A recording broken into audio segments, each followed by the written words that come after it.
मित्रांनो, खूप खूप स्वागत करतो तुमचं आपल्या YouTube चॅनलवरती, ज्या ठिकाणी आपण इंग्लिश भाषा शिकण्यासाठी जे महत्त्वाचे टॉपिक्स आहेत त्याच्यावरती व्हिडिओज बनवत असतो। आतापर्यंत आपण 6 महिन्याची जी स्पोकन इंग्लिश कोर्सची सीरीज आहे याच्यामध्ये 2 व्हिडिओज अपलोड केलेले आहेत। तुम्ही जर ते पाहिलेले असतील, तुम्हाला काही समजलं नसेल तर कमेंट बॉक्समध्ये नक्की विचारा, आणि जर तुम्ही ते पाहिलेले नसतील तर चॅनलच्या प्लेलिस्ट मध्ये जाऊन त्या ठिकाणी तुम्ही पाहू शकता। बघा मित्रांनो, पहिल्या व्हिडिओमध्ये आपण पाहिलं की वाक्यामध्ये सब्जेक्ट, ऑब्जेक्ट आणि वर्ब कशा प्रकारे शोधायचं। त्याच्यानंतर त्याच व्हिडिओमध्ये आपण पाहिलं होतं की प्रोनाउन्स काय असतात। Pronounce, subjective pronounce, objective pronounce आणि पजेसिव्ह प्रोनाउन्स व्यवस्थितपणे आपण अभ्यासण्याचा प्रयत्न केला त्या ठिकाणी। त्याच्यानंतर आपण दुसरा व्हिडिओ पाहिला, त्याच्यामध्ये आपण आर्टिकल्स पाहिले, ए, एन आणि द कशा प्रकारे वापरायचे, कोठे वापरायचे आपण सविस्तरपणे त्या ठिकाणी अभ्यासण्याचा प्रयत्न केला। दोन्हीमध्ये काय अडचण असेल, काय समजलं नसेल तर नक्की सांगा, आपण त्याच्यावरती एक सेपरेट व्हिडिओ बनवून समजावण्याचा प्रयत्न करू। बघा मित्रांनो, सोबतच आपण एक तुमचा शब्दसाठा वाढावा याच्यासाठी 3000 वर्ड्स म्हणजे मराठी शब्द त्या ठिकाणी असणार आहेत आणि त्याचे इंग्लिश मध्ये अर्थ, अशा प्रकारे 3000 शब्द मराठी असणार आहेत। ती एक सिरीज आपण 60 व्हिडिओची, म्हणजे त्या ठिकाणी तुम्हाला 3000 शब्द पाहायला भेटणार आहेत आणि त्याच्यानंतर लगेच आपण 3000 वर्ड सुद्धा त्या पद्धतीने त्या ठिकाणी आपण अपलोड करत आहोत। म्हणजे सर्व काही तुम्हाला एकाच प्लॅटफॉर्मवर भेटेल याची आपण काळजी घेतलेली आहे। तसंच बघा मित्रांनो, आजचा जो व्हिडिओ आहे या व्हिडिओ मध्ये आपण पाहणार आहे प्रेपोजिशन। प्रेपोजिशन का महत्त्वाचं आहे बघा मित्रांनो, मला एखादं वाक्य बोलायचंय, मला बोलायचंय की राधा घरामध्ये आहे। मला काय वाक्य बोलायचं, राधा घरामध्ये आहे। तर बघा याच्यामध्ये जर मध्ये हा शब्द नाही लावला, बघा या ठिकाणी सांगतो मी, राधा घरामध्ये आहे असं वाक्य मला बोलायचंय, राधा घरामध्ये आहे। ठीक आहे, घरामध्ये आहे। तर या ठिकाणी राधा, घर आणि आहे जर हा शब्द नाही लावला तर त्याचा काही अर्थ राहत नाही। म्हणजे राधा आणि घर या दोघांचा संबंध काय आहे हे आपल्याला समजत नाही। हा संबंध जो शब्द दर्शवतो तो शब्द म्हणजे मध्ये, तर यालाच प्रेपोजिशन असं म्हटलं जातं। म्हणजे दोन शब्दांचा जो संबंध आहे तो संबंध काय आहे हे दर्शवणारा जो शब्द असतो त्याला प्रेपोजिशन म्हणतात। आणि वाक्य पूर्ण करण्यासाठी सब्जेक्ट, ऑब्जेक्ट, वर्ब आपण कसं शोधायचं पाहिलं। त्याच्यानंतर आपण आर्टिकल्स पाहिले आणि आर्टिकल्स नंतर ही महत्त्वाची गोष्ट आपल्याला शिकावी लागते, प्रिपोजिशन। प्रेपोजिशन तर अनेक प्रकारचे आहेत, परंतु 11 अतिशय महत्त्वाचे आहेत जे की आपण डेली लाईफ मध्ये यूज करतो, तर ते पाहणं खूप महत्त्वाचं आहे। म्हणून आजच्या या व्हिडिओमध्ये आपण ते 11 कोणकोणते आहेत व्यवस्थितपणे अभ्यासण्याचा प्रयत्न करणार आहोत। तर हे समजलं की प्रेपोजिशन काय असतं, हे कशासाठी महत्त्वाचं आहे। दोन नावांचा जो संबंध आहे वाक्यामधला तो दर्शवण्यासाठी खूप महत्त्वाचा आहे, त्याच्याशिवाय आपल्याला समजत नाही। जसं मी आणखीन एक वाक्य बोलतो, मी म्हणतो की पेन टेबलावर आहे, पेन टेबलावर आहे। याच्यामध्ये वर हा शब्द जर काढला तर पेन टेबल आहे, समजत नाही, वाक्य पूर्ण होत नाही की पेन आणि टेबल याच्यामध्ये काय संबंध आहे। ठीक आहे, तर याच्यासाठी खूप महत्त्वाचं आहे प्रेपोजिशन। बघा आता आपण 11 प्रेपोजिशन पाहणार आहे। त्याच्यामधला पहिला आहे टू। पहिला काय आहे, टू। बघा या ठिकाणी लिहितो, हे आपलं प्रेपोजिशन। ठीक आहे, प्रेपोजिशन याच्यामध्ये पहिला आहे टू। याचा वापर आपण कोठे कोठे करतो हे आपल्याला माहित असणं गरजेचं आहे। बघा मित्रांनो, याचा वापर आपण दिशा दाखवण्यासाठी करतो। कशासाठी करतो, दिशा दाखवण्यासाठी। जसं मला वाक्य बोलायचं, मी बाजारामध्ये जातो। बघा त्या ठिकाणी मध्ये हा शब्द आलेला आहे आणि याच्यासाठी बरेच जण इनचा वापर करतात, मी बाजारामध्ये जातो। तर सध्या तुम्ही त्या ठिकाणी नसता, तुम्ही सध्या बाजारामध्ये नसतात, तरी सुद्धा तुम्ही त्या ठिकाणी इनचा वापर करता, कारण आपल्याला ते माहिती नसतं की त्या ठिकाणी कशाचा वापर केला पाहिजे। तर हा टू जो आहे याचा वापर आपण कशासाठी करतो, दिशा दाखवण्यासाठी करतो। मी बाजारामध्ये जातो, बाजारामध्ये म्हणजे तुम्ही सांगताय ते दिशा दाखवताय, तुम्ही सध्या त्या ठिकाणी नाही, म्हणून तो मध्ये जो शब्द आहे त्याच्यासाठी टू चा वापर करतो। तसंच मी शाळेला जातो, याच्यामध्ये बघा मी शाळेला जातो। बघा मी काय सांगितलं की पहिला वापर काय, दिशा दाखवण्यासाठी, दिशा, डायरेक्शन। ठीक आहे, पहिलं वाक्य आपण पाहिलं, मी बाजारामध्ये जातो। सध्या तुम्ही बाजारामध्ये नाही, म्हणून या ठिकाणी हा मध्येसाठी टू चा वापर करणार तुम्ही। तसंच बघा मी शाळेला जातो, मी शाळेला जातो, तर हा जो शाळेला आहे, हा शाळेला, याच्यासाठी ह्या ला साठी सुद्धा तुम्ही कशाचा वापर करणार, टू चा वापर करणार. हे तुम्हाला समजलं असेल. तसंच मी किंवा आम्ही पुण्यामध्ये गेलो, पुण्यामध्ये गेलो, तर इथं मध्ये आलेला आहे.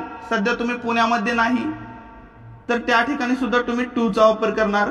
मी पुण्यामध्ये गेलो, ठीक आहे, सध्या तुम्ही त्या ठिकाणी नाही, तुम्ही सांगताय, तुम्ही दिशा दाखवताय, म्हणजे त्या ठिकाणी तुम्ही टू चा वापर करणार. हे तुम्हाला समजलं असेल. पहिला वापर टू चा पहिला वापर कशासाठी, दिशा दाखवण्यासाठी आहे. बघा आता टू चा दुसरा वापर आपण उद्देश किंवा कारण सांगण्यासाठी करतो. उद्देश किंवा कारण.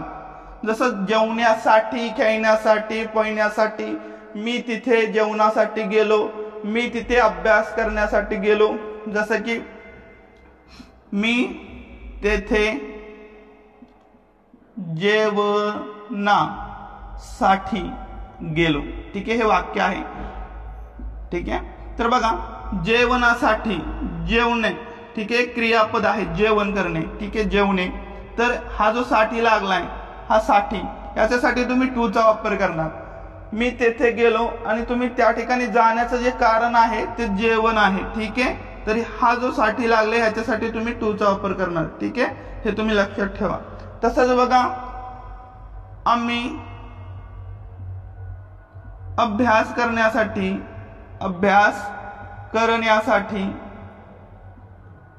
शाळेत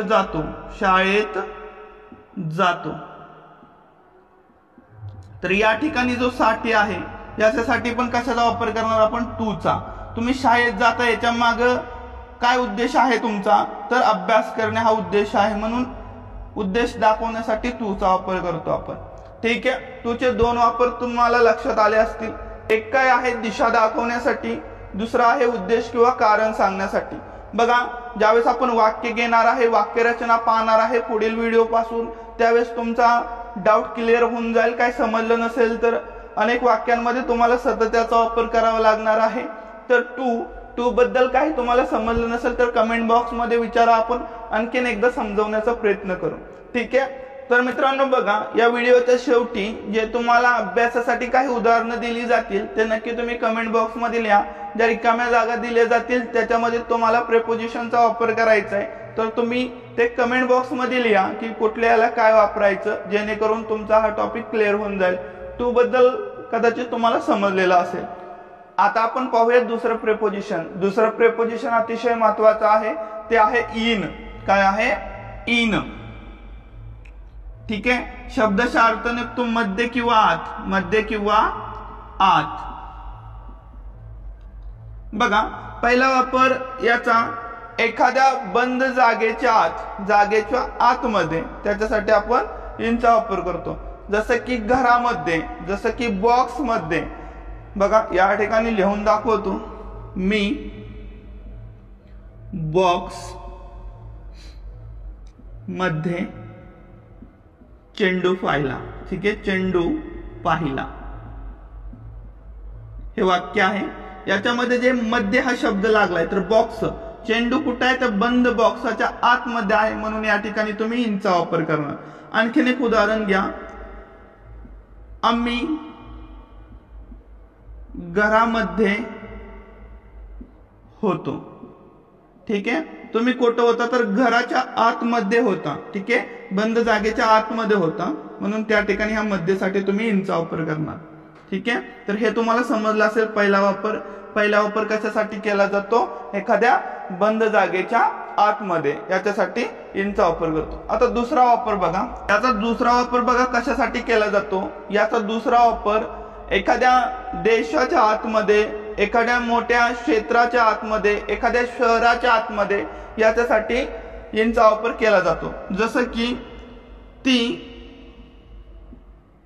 भारतामध्ये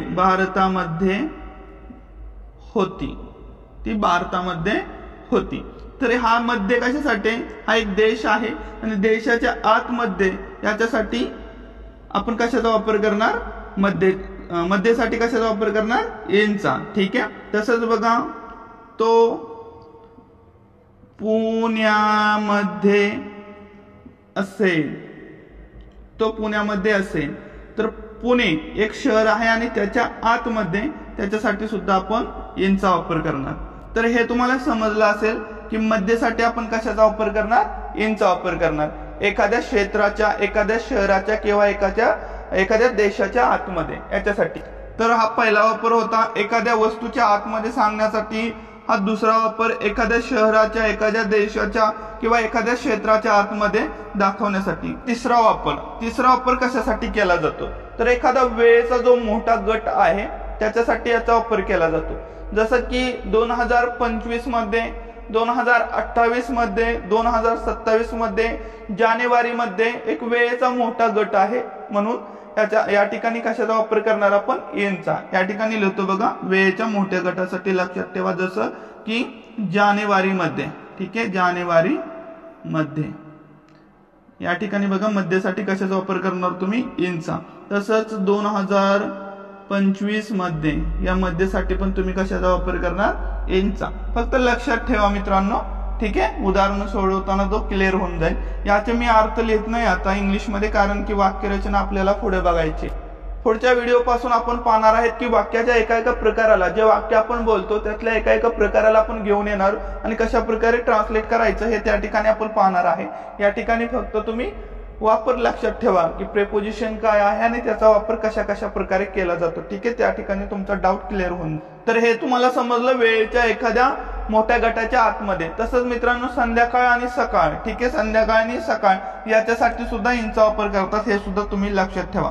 ठीक आहे, in the evening, in the morning असं तुम्ही म्हणता. तसंच जो चौथा वापर आहे तो आहे एखाद्या पेहरावामध्ये. पेहरावामध्ये म्हणजे काय की एखादा व्यक्ती एखाद्या पेहरावामध्ये आहे, जसं की तो निळ्या शर्ट मध्ये आहे, तर तो निळा शर्ट एक पेहराव झाला आणि त्याच्यामध्ये तो आहे, त्या ठिकाणी तुम्ही कशाचा वापर करणार, इनचा. तसंच मित्रांनो भाषेसाठी, एखाद्या भाषेमध्ये याच्यासाठी सुद्धा तुम्ही इनचा वापर करणार, हे पण लक्षात ठेवा, एखाद्या भाषेमध्ये. तसंच मित्रांनो पदार्थ किंवा सामग्री याच्यामध्ये, पदार्थ किंवा सामग्री. ठीक आहे, याच्यामध्ये जसं की पाण्यामध्ये सामग्री. ठीक आहे, सामग्री असं याच्यामध्ये. ठीक आहे, केक मध्ये, तुपामध्ये, दुधामध्ये, पाण्यामध्ये हे सुद्धा पदार्थ आहेत आणि याच्यामध्ये या ठिकाणी पण तुम्ही कशाचा, इनचा वापर करणार. तर इनचा वापर तुम्हाला समजला असेल. कशामध्ये करणार, एखादा बंद जागेच्या आतमध्ये पहिला वापर. दुसरा वापर करणार एखादा देश असेल, एखादं क्षेत्र असेल किंवा एखादं शहर असेल त्याच्या आतमध्ये, त्याच्यासाठी सुद्धा तुम्ही इनचा वापर करणार. तिसरा वापर बघा मित्रांनो, तिसरा वापर कशासाठी करणार, वेळेच्या मोठ्या गटासाठी. जसं की 2025 मध्ये, जानेवारी मध्ये, तर हे काय वेळेचा एक मोठा गट आहे, त्याच्यासाठी सुद्धा तुम्ही इनचा वापर करणार. तसंच पेहरावामध्ये किंवा भाषेमध्ये, इंग्लिश मध्ये, तसंच काळ्या शर्टामध्ये, पांढऱ्या शर्टामध्ये हा जो पेहरावा आहे त्याच्यासाठी सुद्धा तुम्ही इनचा वापर करणार. आणि पाचवा की पदार्थ किंवा सामग्रीमध्ये, जसं की दुधामध्ये, तुपामध्ये, दह्यामध्ये, पाण्यामध्ये याच्यासाठी सुद्धा तुम्ही इनचा वापर करणार. तर इनचा वापर 5 प्रकारे केला जातो. ठीक आहे, हे तुम्हाला समजलं असेल. काही अडचण असेल तर कमेंट बॉक्स मध्ये विचारा. आता पाहूया पुढचं. बघा मित्रांनो, आपण पाहिलं टू आणि इन याचा वापर कसा करायचा, जे की खूप महत्वाचे होते. आता त्याच्यानंतर जे आहे ते आहे ऍट. ऍट याचा शब्दशः अर्थ निघतो कडे, पण ह्या अर्थावर नाही जायचं, तुम्हाला समजून घ्यायचंय की कशासाठी याचा वापर केला जातो. तर पहिला वापर याचा केला जातो ठिकाण किंवा पॉइंट सांगण्यासाठी, ठिकाण किंवा पॉइंट. ठीक आहे, जसं की बघा मला म्हणायचंय मी बस स्टॉप वर आहे, त्या ठिकाणी बस टॉप वर. तर हा जो वर आहे याच्यासाठी कशाचा वापर करणार, मी ऍटचा वापर करणार. तसंच मी मॉल मध्ये आहे, मॉल मध्ये, या मध्येसाठी पण मी कशाचा वापर करणार, ऍटचा वापर करणार. शाळेमध्ये किंवा शाळेवर आहे. ठीक आहे, ह्या वर साठी पण कशाचा वापर करणार तुम्ही, ऍटचा वापर करणार. ठीक आहे, एखादं ठिकाण किंवा पॉइंट वर एक्झॅक्ट तुम्ही त्या ठिकाणी आहे असं सांगण्यासाठी तुम्ही कशाचा वापर करणार, ऍटचा, हे लक्षात ठेवा. आता बघा ऍटचा दुसरा वापर जो आहे हा वेळेसाठी केला जातो. आता तुम्ही म्हणता वेळेसाठी तर आपण इनचा वापर करत होतो, पण इनचा वापर आपण वेळेच्या मोठ्या गटासाठी करत होतो. या ठिकाणी एक्झॅक्ट टाइम दाखवण्यासाठी, जसं की 5 वाजता. ठीक आहे, 5 वाजता, तर याच्यासाठी तुम्ही ॲट 5 o'clock असं लिहिणार. ठीक आहे, ॲटचा वापर आपण करणार आहे या ठिकाणी. ठीक आहे, तसंच बघा रात्री ॲट नाईट, दुपारी ॲट नून, अशा प्रकारे आपण ॲटचा वापर करणार. पहिला वापर कशासाठी? ठिकाणासाठी. दुसरा वापर कशासाठी? वेळेसाठी. आता तिसरा वापर बघा, तिसरा वापर आपण करणार एखादी घटना किंवा कार्यक्रम याच्यासाठी. कार्यक्रम. ठीक आहे, जसं की पार्टीमध्ये, तर ह्या मध्येसाठी सुद्धा तुम्ही कशाचा वापर करणार? ॲटचा वापर. ठीक आहे, पुढे वाक्यामध्ये पाहूया. ॲटचा वापर 3 प्रकारे केला जातो. एक ठिकाण दाखवण्यासाठी, दुसरं वेळ दाखवण्यासाठी, तिसरा घटना किंवा कार्यक्रम दाखवण्यासाठी. हे तुम्ही लक्षात ठेवा. हे होतं आपलं तिसरं. आता बघा मित्रांनो, पुढचं आहे ऑन. ऑन म्हणजे वर. ठीक आहे, शब्दशः अर्थ काय निघतो याचा? वर. याचा पहिला वापर पाहूया मित्रांनो. याचा पहिला वापर आहे एखाद्या पृष्ठभागावर.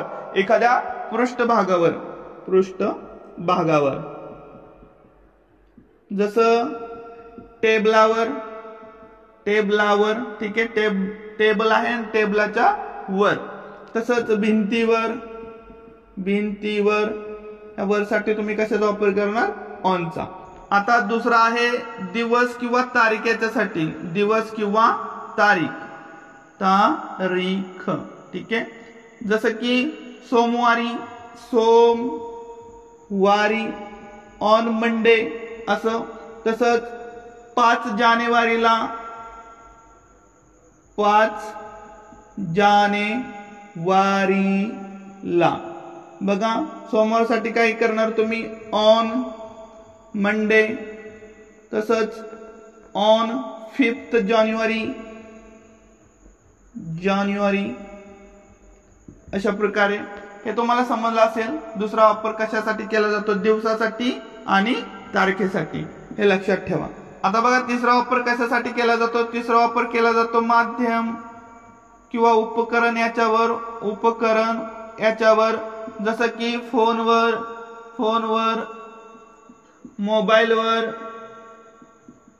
मोबाईलवर, फेसबुकवर, युट्यूबवर. तर यासाठी कशाचा? ह्या वर साठी सुद्धा तुम्ही कशाचा वापर करणार? ऑनचा वापर करणार. हे लक्षात ठेवा. बघा, ऑनचे 3 वापर आपण पाहिले. पृष्ठभागावर, तसंच दिवस किंवा तारीख याच्यावर, तसंच माध्यम किंवा उपकरण याच्यावरती.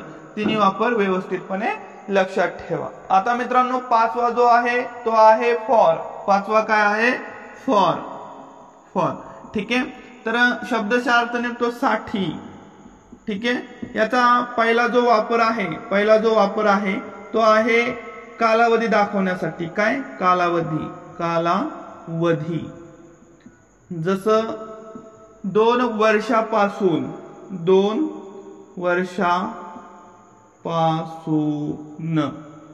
ठीक आहे, या ठिकाणी 2 वर्ष एक कालावधी दिलाय त्याच्यासाठी. तसंच 5 तासापासून याच्यासाठी हा जो पासून आहे याच्यासाठी तुम्ही कशाचा वापर करणार? फॉरचा वापर करणार. ठीक आहे, हे तुम्ही चालू, पूर्ण, वर्तमान काळ जो आपण टॉपिक अभ्यासणार आहे त्या ठिकाणी तुम्ही सविस्तरपणे पाहणार आहे. तर बघा, याचा दुसरा वापर आहे कारण किंवा उद्देश. तुम्हाला आठवतंय का आपण मागे पण कारण किंवा उद्देशासाठी कशाचा वापर केला? टूचा वापर केलाय. पण या ठिकाणी लक्षात ठेवा, ज्यावेळेस कारण किंवा उद्देश सांगितला जातो तो क्रियापद असेल त्यावेळेस येतं. या ठिकाणी हे कशा प्रकारे येतं बघा.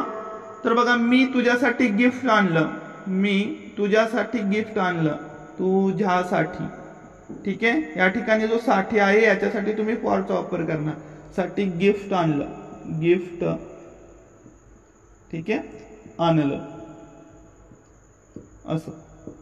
तर उद्देश काय गिफ्ट आणण्याचा? तर तू आहे, तुझ्यासाठी आणलं, म्हणून या साठी कशाचा वापर करणार? फॉरचा. हे लक्षात ठेवा. बघा, फॉर आणि टू मध्ये कन्फ्यूज नाही व्हायचं. ठीक आहे, तर वाक्यामध्ये तुम्हाला समजूनच जाईल. पहिला वापर आपण फॉरचा पाहिला कालावधीसाठी, दुसरा पाहिला कारण किंवा उद्देशासाठी. ठीक आहे, पुढे बघा मित्रांनो, पुढचा जो आहे तो आहे फॉर्म. हा 7वा आहे आपला. काय आहे? फॉर्म. हा अतिशय कन्फ्यूज करणार आहे बघा. फ्रॉम म्हणजे पासून किंवा तून शब्दशः अर्थ निघतो, पासून किंवा तून. ह्याला व्यवस्थितपणे समजून घेऊया. हा पासून आपण फॉर साठी पण वापरला, हा पासून आपण सिन्स साठी पण वापरला. ज्यावेळेस आपण फॉर साठी वापरला त्यावेळेस त्या ठिकाणी कालखंड दिलेला होता 2 वर्षापासून 8 महिन्यापासून, तर त्या ठिकाणी नेमके कुठला महिना होता ते दिलेलं नव्हतं. तसंच सिन्स मध्ये ते टाइम दिलेला होता, एक्झॅक्ट टाइम दिलेला होता, जसं 5 वाजेपासून 2025 पासून, आणि या ठिकाणी पण पासून आलेला आहे. ठीक आहे, तर आता पाहूया आपण. आता बघा पहिला वापर जो आहे तो उगम किंवा निर्मिती किंवा मूळ ह्याचं जे आहे तेथून. जसं की पुण्यातून आम्ही पुण्यातून आहोत असं बोलतो, पुण्यातून, तर ह्या तून साठी आपण फ्रॉमचा वापर करणार. तसंच बघा मी एखादी गोष्ट जेथून घेतली त्या ठिकाणी त्याच्यासाठी पण आपण कशाचा वापर करणार, फ्रॉमचा वापर करणार. जसं की मी हे दुकानातून घेतलं, दुकानातून, ह्याच्यासाठी पण आपण कशाचा वापर करणार, फ्रॉमचा. जसं बाजारातून एखादी वस्तू तुम्ही आणली तर त्या ठिकाणी सुद्धा काय करणार तुम्ही, फ्रॉमचा वापर करणार. मी एखादी गोष्ट जर बाजारातून घेतली तर त्याच्यासाठी सुद्धा आपण फ्रॉमचा वापर करणार. ते हा पहिला वापर तुम्हाला समजला. आता दुसरा वापर बघा मित्रांनो, या ठिकाणी वेळेसाठी पण आपण याचा वापर करतो. जसं की याच्यामध्ये आणि याच्यामध्ये फरक काय आहे बघा. सिन्स मध्ये तुम्हाला वेळ दिलेली असते आणि ते काम चालू असतं. आताही ते काम चालू असतं, पण याच्यामध्ये 2 वेळ दिलेले असते, म्हणजे काम चालू झालेलं पण दिलेलं असतं आणि काम संपलेलं पण दिलेलं असतं. जसं की मी 5 वाजेपासून 2 वाजेपर्यंत अभ्यास करत होतो. ठीक आहे, अभ्यास करत होतो. तर या ठिकाणी बघा 5 वाजेपासून आणि कधीपर्यंत, 2 वाजेपर्यंत, म्हणजे संपलेला टाइम पण दिलेला आहे, त्याच्यासाठी पण आपण कशाचा वापर करणार, फ्रॉमचा वापर करणार. तर सिन्सचा वापर जो आहे ते काम आताही चालू आहे असं त्या ठिकाणी दाखवलं जातं. ठीक आहे, तर हे लक्षात ठेवा. जर मित्रांनो फ्रॉम तुम्हाला समजलं नसेल तर कमेंट बॉक्स मध्ये सांगा, आपण आणखी सविस्तरपणे फ्रॉम आणि सिन्स आणि फॉर याच्यामध्ये काय फरक आहे ते स्पेशल व्हिडिओच्या माध्यमातून समजण्याचा प्रयत्न करू. ठीक आहे, तर बघा 11 पाहिजेत आपल्याला, 7 आपण पाहिलेला आहेत, आणखीन आपले 4 बाकी आहेत. ठीक आहे, इथपर्यंत तुम्हाला समजलं असेल. आता पाहूया पुढचा जो आहे तो आहे 8वा बाय, BY. शब्दशः अर्थ द्वारे पण निघतो. ठीक आहे, द्वारे लक्षात ठेवा, याच्यावरून तुम्हाला समजेल. पहिला वापर बघा पॅसिव्ह मध्ये केला जातो, पॅसिव्ह मध्ये पॅसिव्ह वॉइस. ठीक आहे, पुढे वॉइस मध्ये तुम्ही शिकणार आहे, तरी पण बघा हे पत्र राधाद्वारे लिहिलं गेलं, राधाद्वारे लिहिलं गेलं. तर बघा या ठिकाणी जो द्वारे आहे याच्यासाठी तुम्ही कशाचा वापर करणार, बायचा वापर करणार. ठीक आहे, हे झालं पहिला वापर. दुसरा वापर केला जातो वाहनाद्वारे. ठीक आहे, वाहनाने किंवा वाहनाद्वारे. ठीक आहे, मी बसने गेलो, तर ह्या ने साठी कशाचा वापर करणार तुम्ही, बायचा. तसंच पुढे आम्ही रेल्वेने ह्या ने साठी तुम्ही बायचा वापर करणार. ठीक आहे, बस असेल, रेल्वे असेल, त्याच्यानंतर कार असेल, कोणतंही वाहन असेल, त्याच्यासाठी तुम्ही कशाचा वापर करणार, बायचा वापर करणार. तसंच मित्रांनो पुढे बघा पुढचा वापर आहे माध्यमांद्वारे. ठीक आहे, माध्यमांद्वारे, जसं की फोनद्वारे एखादं काम तुम्ही केलेलं आहे ते सांगण्यासाठी. तसंच मेलद्वारे. ठीक आहे, ह्या द्वारेसाठी पण तुम्ही कशाचा वापर करणार, बायचा. ठीक आहे, मेलने, फोनने, म्हणजे एखादं काम तुम्ही त्या माध्यमांच्या मदतीने केलं असेल तर त्या ठिकाणी तुम्ही बायचा वापर करणार. बायचा वापर तुम्ही 3 ठिकाणी करणार. ठीक आहे, पॅसिव्ह मध्ये करणार, वाहनाने करणार आणि माध्यमाद्वारे करणार याचा वापर. ठीक आहे, आणखीन एक टाइमची डेडलाईन दिलेली असते बघा, त्या ठिकाणी पण केला जातो वापर. ठीक आहे, डेडलाईन साठी या ठिकाणी लिहू का मी, डेडलाईन. ठीक आहे, जसं 5 वाजेपर्यंत, 10 वाजेपर्यंत या ठिकाणी सुद्धा त्याचा वापर केला जातो बायचा. ठीक आहे, पुढे बघा मित्रांनो पुढचा 9वा आहे विथ. काय आहे, विथ. शब्दशः अर्थ निघतो बरोबर किंवा सोबत, बरोबर किंवा सोबत. जसं की आई सोबत, ह्या सोबत साठी कशाचा वापर करणार तुम्ही विथचा. जसं मामा सोबत, त्यांच्या बरोबर, राधा बरोबर. विथ म्हणजे काय बरोबर किंवा सोबत. ठीक आहे, बरोबर किंवा सोबत हा विथचा पहिला वापर झाला. आता दुसरा वापर होतो ने, ने म्हणून ने. जसं एखाद्याच्या मदतीने, जसं की बघा मी चाकूने, चाकूने सफरचंद कापले, सफरचंद कापले, कापले. तर सफरचंद, सफरचंद कापण्यासाठी कापले, हा सफरचंद कापण्यासाठी तुम्ही कशाची मदत घेतली चाकूची. तर ह्या ने जे आहे याच्यासाठी पण कशाचा वापर केला जाणार विथचा वापर केला जाणार. आता तिसरं बघा एखाद्याचं विशेष वैशिष्ट्य सांगण्यासाठी, विशेष वैशिष्ट्य, वैशिष्ट्य. ठीक आहे, जसं की उदाहरण बघा निया डोळ्याचा माणूस, निया डोळ्याचा माणूस. कसं लिहिणार a man with blue eyes, a man with blue eyes. ठीक आहे, तर वैशिष्ट्य सांगितलं ह्या माणसाचं म्हणून या ठिकाणी पण कशाचा वापर केला विथचा वापर केला. 3 प्रकारे वापर केला आपण विथचा. एक बरोबर किंवा सोबत म्हणून, एक एखाद्याच्या मदतीने तुम्ही जे काम केले ते सांगण्यासाठी, आणि विशेष वैशिष्ट्य सांगण्यासाठी. ठीक आहे, हे तुम्हाला समजलं असेल. आता मित्रांनो पुढचा आहे तो 10वा आहे तो अबाउट.